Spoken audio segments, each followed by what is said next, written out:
which is fascinating. Well, I also curated the Muhammad Ali exhibit that was here too. Oh, okay. So you Go, oh my gosh, this is the piece that, yes. you know, like, oh, yeah, you know, that's like, amazing. that's the DEA. Well, it's a big adjustment for sure. I mean, obviously, you're very happy that people, you know, are rooting for you and want to see you, you know, happy and of course have children. But it's a huge adjustment. There is no doubt. It's not. It will never be the same. Your life will never be the same. You have to adjust to it.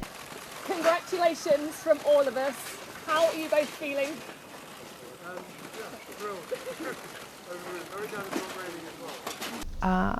Listen, I wish them all the luck in the world.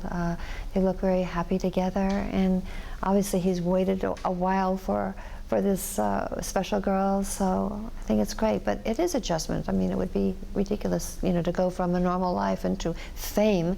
Fame, you know, can be very invasive. Fame can be cruel. I mean, you're on a little bit of a you know, roller coaster ride trying to adjust to it. So it's part of it. It's part of life.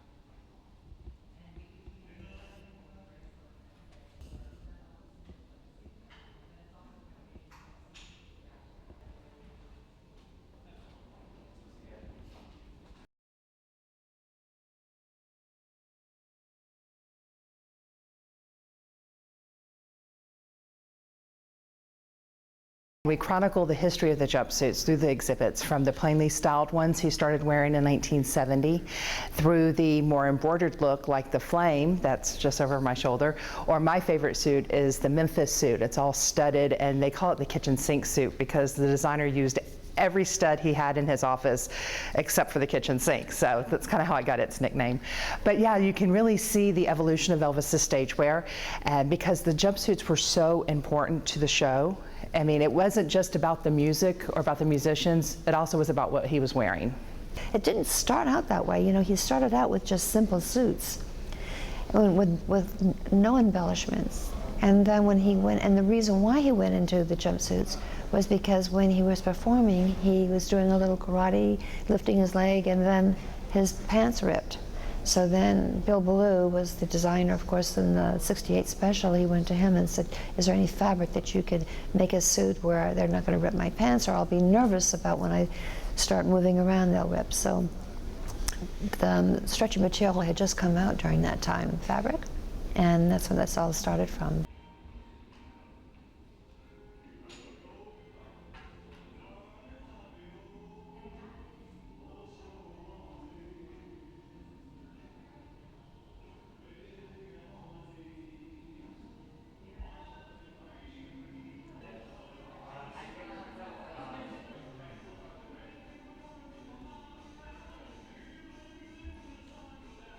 Well, he used to, for rehearsals, you can actually see it in some of the film footage we have from the early. As far as opening Paisley Park up for tour, the first people they call is Grace. Well, because it's a textbook about how you manage it, you know. You know.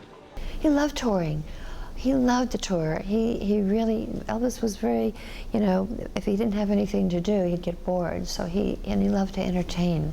So that was a big part of his life. And he was happy after he filmed the movies and his contract was over that he could get back on tour again. That was really what he wanted to do. This really does give you an insight of what it was like to be on the road with Elvis. And you know, from talking to the guys and from listening to their interview footage that we have in the exhibit, that Elvis, every night was a new show to him, and he wanted to make sure that he was at the top of his game and that everybody was at the top of their game, because this might be the only time that the fans that are there would be able to see him. So he wanted to give them the best performance that he could possibly give them.